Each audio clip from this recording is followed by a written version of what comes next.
समुदाय के लोग रहते हैं सर, जो यहाँ के पुराने लोग हैं उनके मैं तो बोलना चाहूँगा एक भी इंस्टेंस कभी नहीं हुआ सर। ये कैसी स्थिति उत्पन्न हो रही है प्रदेश में, जो रोज नए लोग आ रहे हैं, कोई जमात वाले आ रहे हैं, कहीं आ रहे हैं जिनका अता पता ही कोई नहीं। क्या ये रोहिंग्या मुसलमान है? मैं खुद अध्यक्ष महोदय एक दो जनों को जानता हूँ जो बांग्लादेश से आए हैं, उसकी वेरिफिकेशन होनी चाहिए। मैं इस सदन में आपके माध्यम से मुख्यमंत्री महोदय को बोलूँगा। अभी इस स्थिति में 190 का उल्लेख किया गया यहाँ पे कि 190 लोग हैं जो रजिस्टर्ड हैं, तो 1900 कैसे हो गए सर?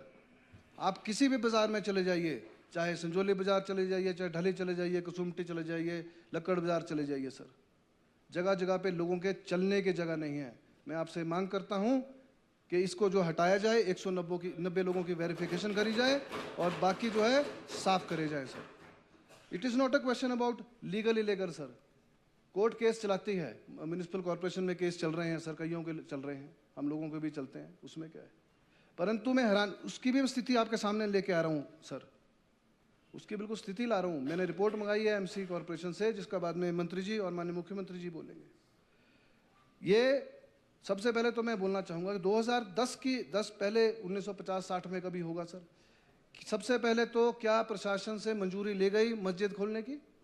यहाँ एक बार कोई मंदिर खुले तब जो है प्रशासन पहुँच जाता है? कोई भी धार्मिक संस्थान खुले उसके लिए गवर्नमेंट की परमिशन ज़रूरी होती है सर। मैं किसी समुदाय के खिलाफ नहीं हूँ सर, खुले, लेकिन उसकी परमिशन जरूरी है सर। बिना परमिशन के इन्होंने काम शुरू किया 1950-60 जैसे बोल रहे, 2010 में शुरू आया सर, मेरे पास पूरा मैं रिकॉर्ड में यहाँ भी दूंगा सर। 2010 में काम शुरू किया सर।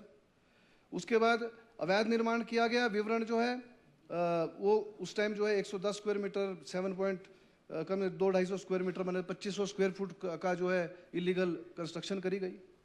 उसके बाद 2012 में पुनः सुनवाई हुई सर, उसकी सुनवाई हुई 2012 में दोबारा। उसके बाद भी ये लोग माने नहीं सर, अवैध कंस्ट्रक्शन चलता रहा। हाल ये है सर कि अगर कोई लोकल आदमी यहाँ पे अवैध कंस्ट्रक्शन करता है तो सेम डे जो है ढारा तोड़ा जाता है उनका। ये शर्म की बात है। इसके अतिरिक्त 2000 में सर पढ़ के भी बता रहा हूँ, इसके अतिरिक्त दिनांक 26/6/2013 को मामले की सुनवाई के प्रतिवादी में मस्जिद को एग्जिस्टिंग प्रपोज्ड प्लान्स को मांगा गया सर, और उसमें त्रुटियां पाई गई हैं और फ्रेश ड्राइंग भी मांगी गई। और हैरानी की बात तो यह है सर, ये इट इज़ इम्पोर्टेंट कि प्रतिनिधि द्वारा, क्योंकि 2010 में केस चल रहा था सर, ये नोट करने वाली बात है, 2019 में सर 4 अतिरिक्त मंजिलों का अवैध निर्माण हो चुका था सर। 2010 में जब केस चल रहा था तो 2019 तक 4 मंजिलें कैसे बनी सर? प्रशासन कहाँ सो रहा था? म्यूनिसिपल कॉर्पोरेशन कहाँ सो रहा था सर? वो क्यों नहीं उसको तोड़ा गया उस टाइम? फिर भी सुनवाई कर रहे हैं कि आपने अवैध जो है कंस्ट्रक्शन करी गई। इसके साथ सर आज जो है, आज रिपोर्ट भी मेरे सामने आई है, आज के समय में 590.82 स्क्वायर मीटर मतलब 6357 स्क्वायर फुट सर अवैध बनाया गया, जो बड़ी शर्म की बात है। लोगों को चक्कर मार। और इसके हैरानी वाली बात तो सर ये है, मेरे को हैरानी ये है कि 2023 को सर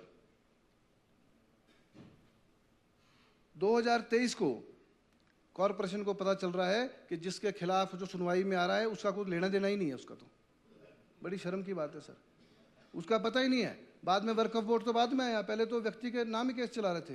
क्या कागज नहीं देखे अधिकारियों ने सर?